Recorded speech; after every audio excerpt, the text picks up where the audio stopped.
சூதாட்டம் மகாபாரதத்தில் ஆரம்பிச்சது. சார் ரொம்ப தெளிவாக பேசிட்டு அதுக்கப்புறம் அதிகமாக பேச முடியாது. ஆமாம், அது நாட்டில் கலந்துருச்சு சாலம். சூதாட்டம் இல்லாமல் நாடு இல்லை. இன்னைக்கு அரசியலை இயக்கிறதே சூதாட்டம் தான். மகாபாரதம் உருவானதுக்கு காரணம் சூதாட்டம்னா, அன்றைக்கி அரசியல்வாதிகள் உருவாகிறதுக்கும் சூதாட்டமாக தான் இருக்குது. அவங்க தான் கொஞ்சம் பக்கவளமாகவும் இருக்காங்க. இந்த சூழ்நிலை சூதாட்டம் படம் வேறு வந்திருக்கு. சீட்டு விளையாடுறது சூதாட்டம், குடிக்கிறதும் ஒரு சூதாட்டம். நாங்கள் அரசியல் தான் மிகப்பெரிய சூதாட்டம். அரசியல் மிகப்பெரிய சூதாட்டம். எங்கே இந்த கூட்டணி உருவாதில்ல, அதுதான் மிகப்பெரிய சூதாட்டம். அது எங்கன்னா அவங்க ஒத்துக்குவாங்க. என்னங்க நீங்களும் அவங்களும் கூட்டணி வச்சுக்கிறீங்க, கொள்கை வேறு கூட்டணி வேறு, அங்கே யாருக்கு சூதாட்டம். சாமி இல்லைங்கிறவனும் சாமி இருக்கிறவனும் தேர்தல் வரும்போது நீங்கள் கூட்டணி வச்சிங்கன்னா அதுதான் உலகத்தில் மிகப்பெரிய சூதாட்டம். ரெண்டு பேரும் சேர்ந்து ஒன்றா பயணித்து ஒன்றா கூட்டணி வச்சு தேர்தல் நிற்கிறாங்கன்னா, கொள்கை, கோட்பாடு, மொழி உணர்வு, இன உணர்வு எல்லாம் ஒன்றா இருக்கணும்ல. எதுவுமே இருக்காது. இவர் வேறு மொழி, அவர் வேறு மொழி, இவருக்கு வேறு கொள்கை, அவருக்கு வேறு கொள்கை. நாங்கள் மது விலக்கு கொண்டு வருவோம், நாங்கள் கொண்டு வர மாட்டோம். நாங்கள் சாமி கும்பிடுவோம், நாங்கள் சாமி கும்பிட மாட்டோம். எல்லாம் வெவ்வேறு. ஆனால் நாங்களும் ஒன்றா நிற்கிறோம், ஓட்டு போடுங்க. ஏன்னா மக்கள் முட்டாள் பேசல, முட்டாள். சொன்னாங்கல்ல, சூதாட்டம் நடத்துகிறவன் கோடீஸ்வரன் ஆயிரான், சூதாடுறவன் ஓட்டண்டி ஆகிட்டான். அதே மாதிரி தான் ஓட்டு போடுறவன் ஓட்டண்டி ஆயிடுவான், ஓட்டு வாங்குறவன் கோடீஸ்வரன் ஆயிடுவான். இல்லை சார்? அப்போ அரசியல் தான் மிகப்பெரிய சூதாட்டமாக இருக்குது. இப்போ 2026 வருது. 2026 நிறைய காயினா வரும். ஆமாம், புதுசாக கிளம்பும் சூதாட்டம். மக்கள் உணரணும், மக்கள் உணரணும். இந்த அரசியல் சூதாட்டத்தை விட இன்னொரு சூதாட்டம் இருக்கு. சினிமா மிகப்பெரிய சூதாட்டம், மிகப்பெரிய சூதாட்டம். இப்போ முன்னாடிலாம் சினிமாங்கிறது ஒரு கலையாக பார்க்கப்பட்டது, வியாபாரமாக பார்க்கப்பட்டது. சிலது அரசியலுக்கு பயன்பட்டது, சிலது பக்தியை வளர்க்க பயன்பட்டது, சிலது பாசத்தை வளர்க்க பயன்பட்டது, சிலர் காதலை வளர்க்க பயன்பட்டது. இப்படி எத்தனையோக்கு இந்த சினிமா பயன்பட்டது. இன்று முழுக்க முழுக்க சினிமாவில் தான் சார் சூதாட்டம் ஜாஸ்தி. ஏன்னா இன்றைக்கி தயாரிப்பாளருக்கு ஒன்றுமே கிடைக்க மாட்டேங்குது. ஒரு படம் எடுத்தால் யாரும் சம்பாதிக்கிறாங்க, மீடியேட் சம்பாதிக்கிறாங்க, டிஸ்ட்ரிபியூட் சம்பாதிக்கிறாங்க, தியேட்டருக்கு சம்பாதிக்கிறாங்க. ப்ரொடியூசருக்கு போட்ட காசு வரலைன்னா அவன் தான் ப்ரொடியூசர். ஒரு தயாரிப்பில் படம் பண்ணுறாரு, டைரக்டர் சம்பளம் வாங்கிட்டு போயிடுறாரு, நடிகர் சம்பளம் வாங்கிட்டு போயிடுறாரு, கேமராமேன் சம்பளம் வாங்கிட்டு போயிடுறாரு, டெக்னீஷியன் எல்லாருமே சம்பளம் வாங்கிட்டு போயிடுறாங்க. டிஐ பண்ணுறாங்களா, அவர் சம்பளம் வாங்கிறாரு, மியூசிக் டைரக்டர் சம்பளம் வாங்கிறாரு. எல்லோரும் அவங்க உழைப்புக்கு காசு வாங்கிட்டு போகிறாங்க. படம் முடிச்சதுக்கப்புறம் எல்லாருக்கும் சம்பளம் கொடுத்த புடிச்சுக்கு என்ன கிடைச்சிது? ஒன்றும் இல்லை, தேட்டரே கிடைக்க மாட்டேங்குது. அப்புறம் பணம் கிடைக்குது. அப்போ இன்றைக்கி அரசியலோட மிகப்பெரிய சூதாட்டம் சினிமா, மிகப்பெரிய சூதாட்டம். லாட்ரி கம்பெனி நடத்துறது யாரும் கூட தெரிஞ்சு போகும். இந்த சினிமாவில் சூதாடுறது யார், இந்த கண்ட்ரோல் வச்சுருக்கிறது யார், ஒவ்வொரு பிடிச்சும் பிழைக்க முடியாமல் பண்ணுறது யார், தியேட்டர் கண்ட்ரோல் வச்சுருக்கிறது யார், ஒரு தயாரிப்பு இனத்தையே ஒழிச்சு நம்ம மட்டும் சிம்மாசனம் போட்டு உட்காந்துருக்கிறது யார்? இது மிகப்பெரிய சூதாட்டம், மிகப்பெரிய சூதாட்டம். அப்போ அரசியலும் சூதாட்டம், சினிமாவும் சூதாட்டம். இந்த சூதாட்டம் மத்தியில் சீட்டெல்லாம் ஒரு சூதாட்டமா? இதெல்லாம் சூதாட்டமா? குடி சூதாட்டம், குடிக்க வைக்கிறது யாரு? அவங்க அரசியல்வாதிங்க தான். அப்போ இன்னைக்கு மொத்தத்துக்குமே சூதாடுறது யாருன்னா இன்னைக்கு அரசியல் தான் மிகப்பெரிய சூதாட்டம். இந்த எலெக்ஷன் வரும்போது இந்த மண்ணெண்ணையும் தண்ணியும் ஒன்று சேருமா? ஆனால் அரசியல் சேரும், எலெக்ஷன் வரும்போது சேரும். வெவ்வேறு. ஆனால் ஓட்டுக்காக மக்களை ஏமாற்றி ஓட்டை வாங்கி எப்படியாவது பதில் உட்காந்துடணும். கொள்கை வித்தியாசத்தோட யார் கூட்டணி வைக்கிறாங்களோ அவங்க தான் மிகப்பெரிய சுத்தாட்டக்காரங்க. அங்கே நம்ம உஷாராயிரணும். ஃபஸ்ட்டு கொள்கை உடன்பாடு இருக்கு. உனக்கும் ஒரே கொள்கை, எனக்கும் ஒரே கொள்கை. நான் இதுக்காக போராடுறேன், நான் இதுக்காக போராடுறேன். நான் தமிழன் என்ற உணர்வோடு, நான் தமிழ்நாடு என்ற உணர்வோடு தமிழ் மக்களுக்காக நான் பாடுபடுகிறேன். நானும் ஒன்லி தமிழ், நான் தமிழன், நான் தமிழ் மக்கள் போராடுறேன் அப்படின்னு ரெண்டும் சேர்த்தாங்கன்னா அவங்க உட்கார வைக்கலாம் சார். ஒருத்தன் தமிழன்பான், ஒருத்தன் திராவிடன்பான். திராவிடக்கிட்ட தமிழ் வார்த்தையே வராது. தமிழ் சொல்லிட்டு திராவிடங்கிற ஒரு ஃபோர்ஜரியும் பாப்பில் இவ்வளோக்கு கத்திக்கிறீங்க. அப்புறம் எப்படி கூட்டணி வருது? அப்போ மக்களை ஏமாத்துறதுக்கு நாங்கள் கூட்டணி வைப்போம். அப்போ இது மிகப்பெரிய சூதாட்டம். அதோட சூதாட்டம் இன்னைக்கு என்னன்னா கலாச்சாரம் சூதாட்டமாகிவிட்டது. பண்பாடு சூதாட்டமாகிவிட்டது. இன்னைக்கு பொய் பேசுகிறேன் சார். பொய் என்ன பொய்னா இன்னைக்கு பேசுகிற மிகப்பெரிய பொய். பெண்கள் எல்லாத்துலேயும் ஆணுக்கு நிகராயிட்டாங்க. பெண் விடுதலை கிடைத்து விட்டது. பெண் எல்லாத்திலும் உயர்ந்து விட்டாள்.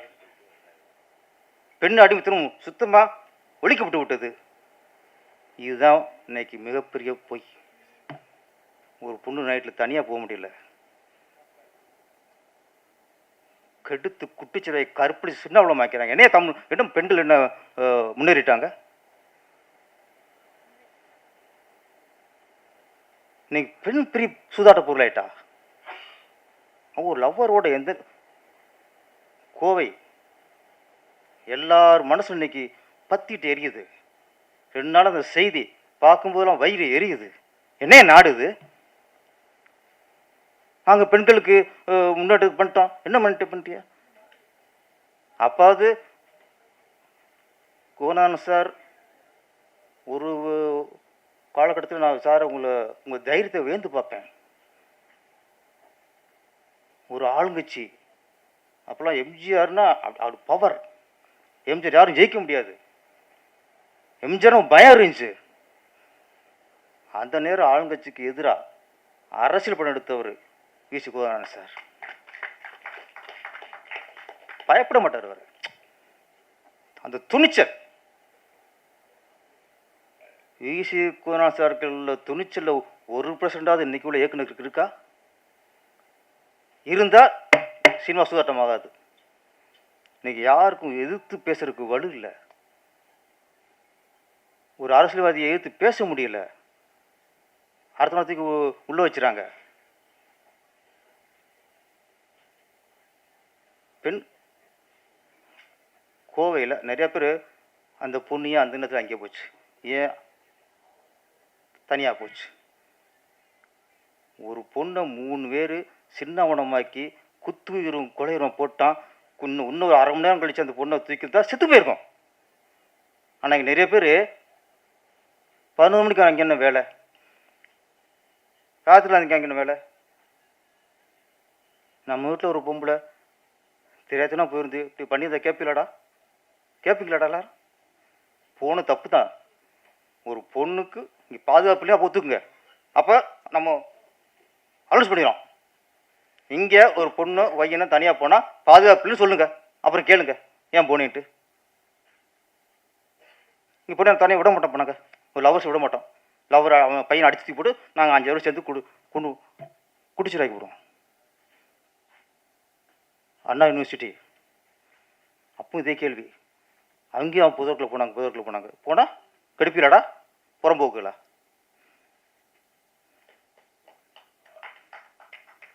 நான் இன்னொன்று சொல்கிறேன். ஒரு அமைச்சர் 1000 கோடி 2000 கோடி ஊழல் பண்ணாருன்னா நம்ம அரசை எதிர்க்கலாம் சார், கேள்வி கேட்கலாம் சார். கலாச்சாரம் காய்ச்சப்படுது அப்படின்னா நம்ம அரசாங்கத்தை கேள்வி கேட்கலாம். ஒரு பாலம் கட்டினாங்க 500 கோடிக்கு. ஒரு மாதம் இடிஞ்சு விழுந்துச்சு. அப்போ நம்ம அரசை கேள்வி கேட்கலாம், எதிர்த்து கேள்வி கேட்கலாம். ஆனால் இந்த மாதிரி ஒரு ஒரு பொண்ணை சீரழிச்சாங்கன்னு வச்சுங்களேன் எங்கேயாவது, அதுக்கு நம்ம அரசை கேள்வி கேட்கக்கூடாது. இந்த சமூகத்தை கேள்வி கேட்கணும். இந்த சமுதாயத்தை நம்ம ஆராய்ச்சி பார்க்கணும். நம்ம எல்லாத்துக்குமே அரசாங்கத்தை கேள்வி கேட்டுக்கிட்டு இருந்தோம்னா சரி வராது. அது அரசாங்கத்தின் இது வேறு, இது வேறு. இது நாடு குட்டிச்சுராப்பு இருக்கு, கலாச்சாரம் போச்சு, சீரழிச்சு போச்சு. எவனோ 4 பேர் இங்கே சீரழிக்கிறான். அப்போ இதுக்கும் நான் சொல்கிறேன், இங்கே வந்து எல்லாருமே அரசியல்வாதி பார்வைகளை பார்க்கக்கூடாது. எதிர்கட்சியாக இருக்கட்டும், ஆளுங்கட்சியாக இருக்கட்டும், உதிர்கட்சியாக இருக்கட்டும், முளைச்ச கட்சியாக இருக்கட்டும், இங்கே எல்லாருமே ஒரு நடந்துட்டா இங்கே ஒரு பொண்ணுக்கு ஒன்று ஆன உடனே நீங்கள் அரசியல்வாதியை குரல் கொடுக்கூடாது சார். ஒரு மனுஷனை குரல் கொடுக்கணும் சார். மனுஷனை குரல் கொடுக்கணும், ஆதங்கத்தில் குரல் கொடுக்கணும். அப்போ தான் இதுக்கு தீர்வு வரும். சும்மா அரசியல் எதுக்கிறதுக்காக குரல் கொடுத்தோம்னா அதுக்கு நீ ஊழல் எதிர்க்க. டாஸ்மார்க் கடை திறந்துருக்காங்களா, அதே எதிர்க்கலாம்.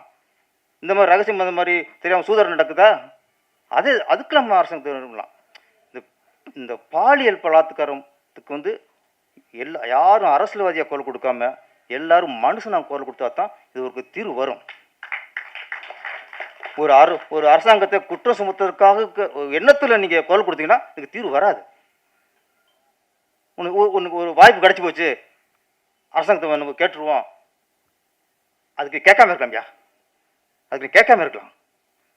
ஒரு பொண்ணை சீரழிச்சிட்டாங்கன்னா நமக்கு கோபம் வந்து அட்டிவரோடு பொங்கி நம்ம கேள்வி வைக்கணும். எல்லாத்துக்கும் அரசியல் பேசுறது.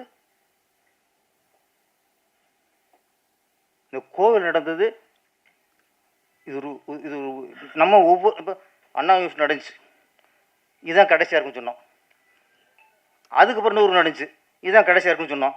இப்போ கோவில் நடந்துச்சு, இதுதான் கடைசியாக இருக்குன்னு சொல்கிறோம். கடைசியாக இருக்கு நம்ம சொல்கிறோம், அது தொடர்ந்துக்கிட்டு இருக்கு. அப்போ இது ஒரு முடிவுக்கு வரணும்னா என்ன பண்ணணும்? அங்கே அரசாங்கம் சரியான முடிவு எடுக்கணும். அது நம்ம வேண்டுகோளை வைக்கணும். ஒரு ஆணவ படுகொலைக்கு தனி சட்டம் வேணும்னு சொல்கிறாங்கல்ல, அதே மாதிரி இந்த மாதிரி பாலியல் வன்கொடுமைக்கும் தனி சட்டம் வேண்டும். அது அவனை சுட்டு கொண்டாலும் பரவாயில்ல, வெட்டி கொண்டாலும் பரவாயில்ல.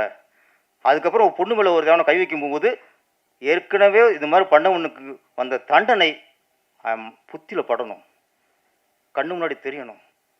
இன்னொன்று, ஊடகங்கள் இன்னைக்கு அரசியல் கட்சி தலைவர்கள் பேசுறதெல்லாம் நம்ம லைவ் மாதிரி போட்டுக்கிருக்கோம், விவாத பொருளாக்குறோம். நம்ம ஒரே விஷயத்தில் இந்த பாலியல் விஷயத்தில் மட்டும் நம்ம இதெல்லாம் தவிர்த்துட்டு நாட்டு சேவையை மனசில் வச்சுக்கிட்டு இந்த சீரழிச்சாங்கல்ல இவங்களை காட்டணும் சார். இவங்களை மூஞ்சியை காட்டிகிட்டே இருக்கணும். இது வரைக்கும் மூஞ்சி காட்டலை, ஷேடோ காட்டுறாங்க. அங்கே சுட்டான் ஓடுறான், அவன் மூஞ்சி காட்டுறதுக்கு என்ன இருக்கு? அவன் என்ன கால் சுட்டாங்களே, சுட்டத்தை காட்டுங்க. எப்படி எங்களுக்கு பயம் வரும்? இந்த மற்றது பூரா வெளியே வந்துடுறாங்க. இந்த ஒரு நடிகர் வந்து ஒரு போதைப் பொருள் யூஸ் பண்ணார், விற்கலை, யூஸ் பண்ணிட்டார். மறுநாள் ஃபுல்லாக கிளாஸ் அவர் பேஸ் லைவ் போய்கிட்டு இருக்கு. இப்படி போதைப் பொருள் சாப்பிட்டார் பண்ணிட்டார். அப்போ ஒரு போதைப் பொருள் யூஸ் பண்ணால் ஒரு நடிகர் கைது பண்ணிட்டியா, அவர் தனிப்பட்ட வாழ்க்கை. இந்த பெண்களுக்குள்ள இந்த மாதிரி பாலியல் தொலைங்கிறது தனிப்பட்டதில்லை, சமுதாயம் சார், சமுதாயத்தோட சீர்கேட்டது. அப்போ இதை நம்ம கொஞ்சம்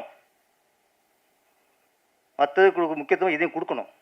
நீங்கள் காட்டுற நீங்கள் இது எந்த டெவலப்மெண்ட் காட்டுறோ அதை பார்க்கும்போது இந்த மாதிரி என்ன உலகம் பயம் வரணும். இப்போ திருப்பி ஒரு நப்பாசை, இதுதான் கடைசியாக இருக்கணும்ட்டு. இந்த அரசாங்கம் வந்து நீங்கள் ஆணவ படுகொலைக்கு தனி சட்டம் எப்படி துணிஞ்சு சொன்னீங்களோ அதே மாதிரி இதுக்கு தனிச்சட்டம் அமையணும்.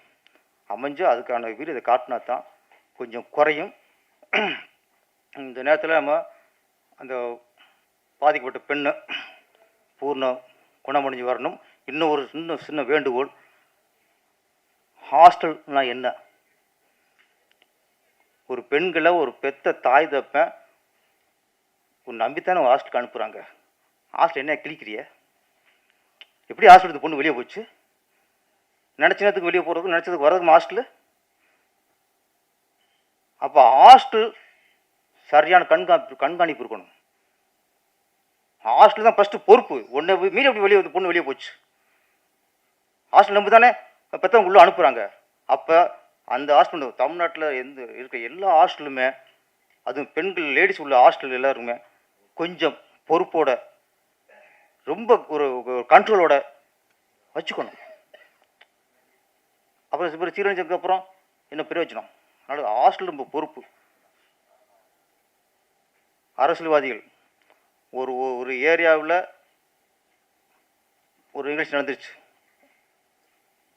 ஒரு கொள்ளையோ இது நடந்துச்சு. அப்போ என்னாவது, அந்த ஏரியாவில் உள்ள போலீஸ் தான் பொறுப்பாகிடுறாங்க. அவங்க டிரான்ஸ்ஃபர் பண்ணுறாங்க, இல்லை இடைக்கால நீக்கம் பண்ணுறாங்க. அப்போ ஒரு ஏரியாவில் கொள்ளையோ இப்படி நடக்கும்போது அந்த போலீஸ் ஸ்டேஷன் நடவடிக்கை இருக்கிறாங்க. இந்த மாதிரி நிகழ்வு நடந்தால் அந்த ஏரியாவில் போலீஸ்கார மட்டும் இல்லை, அந்த தொகுதிக்கு யார் எம்எல்ஏ யாரோ அவங்களும் நடவடிக்கை எடுக்கணும் சார். அப்போ தான் சரியாக வரும். எம்எல்ஏ பொறுப்பெடுக்கணும். ஓட்டு வாங்குறீங்கள, ஜெயிக்கிறீங்கள, பதவி வைக்கிறீங்கள, மாதம் மக்கள் பணத்தை சம்பளம் வாங்குறீங்கள, போலீஸ்கார எப்படி நீங்கள் கண்டிக்கிறீங்க? நீங்கள் தான் போலீஸில் கரை ஓட்டிட்டு கட்டி உள்ளே போறீங்க. அக்யூஸ்டுக்கு சப்போர்ட்டை நீங்கள் தானே போறீங்க. குற்றவாளிக்கு சப்போர்ட்டாக போகிற கரைவேட்டி குற்றத்தை தடுக்கவும் போகணும். அவன் தான் உண்மையான கரைவேட்டி. குற்றவாளி காப்பதும் உள்ளே போகக்கூடாது. அப்போ ஒரு ஏரியாவில் இந்த மாதிரி நடந்துச்சுன்னா அந்த பகுதி தொகுதி எம்எல்ஏ யாரோ அவங்க மேலேயும் இந்த கவர்மெண்ட்டு நடவடிக்கை எடுக்கணும். ஒரு 8 மாதம் சம்பளம் கட் பண்ணுங்க, கரெக்டாக வரும். நன்றி, வணக்கம்.